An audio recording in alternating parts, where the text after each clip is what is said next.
Мукай Элебаев. Узак жол. Китеп Тең мүмкүнчүлүктөр социалдык борборунун студиясында жазылып даярдалды. Окуган Умсунай Өсөрова. Бишкек 2024. Биздики элден обочо, жалгыз тамдын түбүндөгү жалгыз кара үй эле. Шашкегез. Биз төшөктөн жаңы туруп жатканбыз. Бир кезде Алмакан эжем ойдо жок жорукту баштап, эпкиндеп, чыркырап барып төшөктө жаткан энемди басып чыгылды.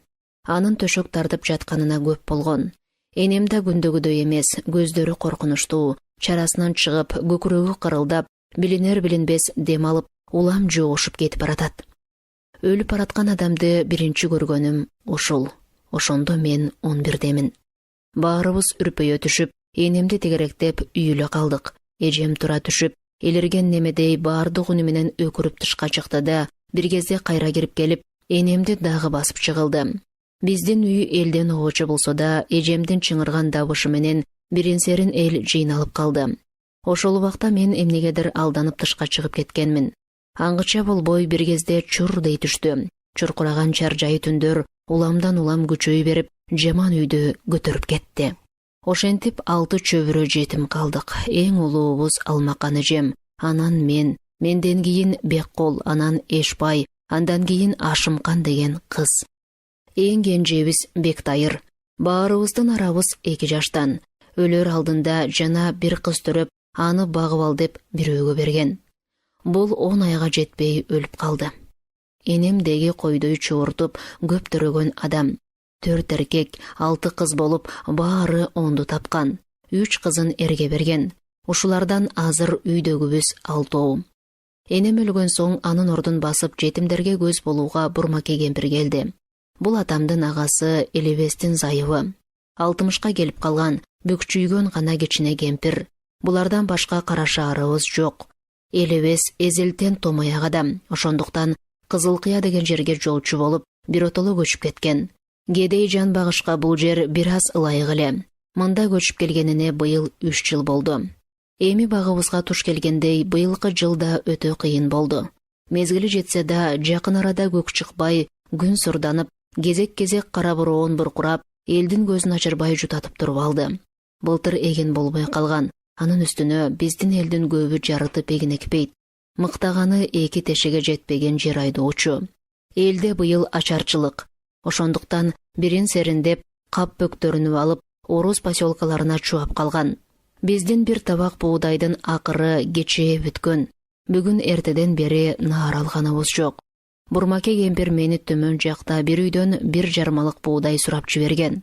Ал жампайган кепенин түбүндө бир кара үй бар эле. Бардым. Мурду барбайган чоң кара кемпир коломтодо күйүп бүткөн тезек чогун жайып коюп, отко кактанып отуруптур. Анын колтугунда жамгырдан ыккан кулундай корголоп бир кичине кыз олтурат. Мен барып, Бурмаке энем бир чөйчөк буудай берсин дейт, дедим. Кемпирге бет бакпай, четке карап туруп, буйдалган жок. Чыгдан жагын бир карап алды да кемпир «Жок» деп күн кетти. Кайра келдим. Бурмаке энем жаңкыдан бөлөк акыл үйрөтүп жана жиберди. Айт, өлбөсө бир чөйчөк буудайнын кунуна чыгарбыз. Берген жок. Жана кур бардым. Ошондо Бурмаке: «Эми жокту жерден чукуйбузбу? Силер да таалайыңардан көргүлө. Багы жокторум», деди. Баарыбыздын көрөр күнүбүз бүткөндөй каран түшүп. Ушундан 10 күн өтпөй бир Бурмакеден башкабыз тегиши кыйрап жыгылып ооруп калдык. Аргай жерде чачылып, кыңкыстап жаткан адам. Бурмаке бөкчөңдөп, калтыраган кары колу менен кыдырып, ооруларга суу берип жүрөт. Баягыда бир тамырчы келип, мага 10-15 күнчө суу бер деп кеткен. Ансыз да суудан бөлөк ичээрибиз жок. Мынабы чачы жүндөй уйпаланып, эс мас болуп жаткан эжем. Анын бери жагында коломтого жакын жерде алсыз кыңкыстап Беккул жатат. Капшыра кармап койсо сынып кетчүдөй, илмейген билегинин тарамыштары көгөрүп саналып турат. Тырп этер ал жок. Ал кыңкыстаганына карай: Беккул, эмне кагылайын, дейт Бурмаке. Ал түк да билбейт, зорго демин алып жаткандай көрүнөт. Атам болсо көптөн бери жетимдердин карды үчүн кайгырып, алдагайда бир жакка кап бөктөрүнүп, бирдеме издеп кеткен. Күндө келер бекен деп күтөбүз. Жок. Бир үйдө четинен кыйрап жаткан ооруларга баш көз болуп турган жалгыз Бурмаке. Өзү түн баласында жарытып уйкуда көрбөйт.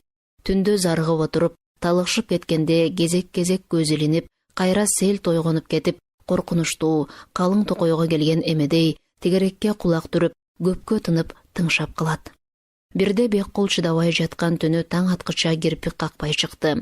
Эсимде, түн ортосу кез, карары өчүп бара жаткан чокту улам көзөп, жайып коюп, мазардай жалгыз өзү коломто жанында олтурат. Чок акырын карарып, күңүрттөтүп өчүп бараткан. Кээде кагылгып кетип, башы шылк эте түшөт. Үй караңгы, жымжырт. Анда-санда гана Беккулдун алсыз добушу угулат. Ушул түндө Бурмаке өмүрдө көргөнүн түгөлдөп, ойлоп олтуруп, чарчап кеткендей болуп көрүнүп турду. Мен дөшөктөн 1 ай чамасында барып турсам керек. Баарыбыз келте менен жыгылганбыз.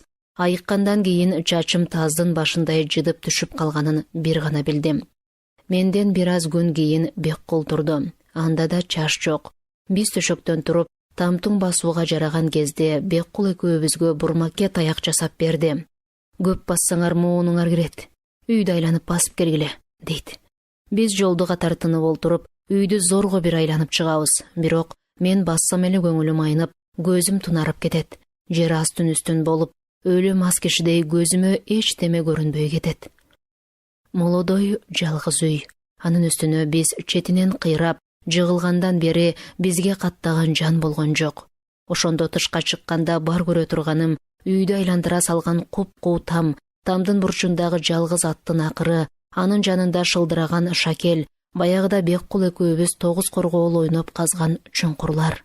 Ал чуңкурдун четки бирине топурак толуп, бүтөйүн деп калыптыр. Биреги күрөндүдө кечтен бери таарынган эмедей букуюп, аламойнок ит жатат. Көптөн бери көрбөгөнгө сагынып калгандай, мага куйругун булгалап, көзүн жалдыратып эркелеп коет.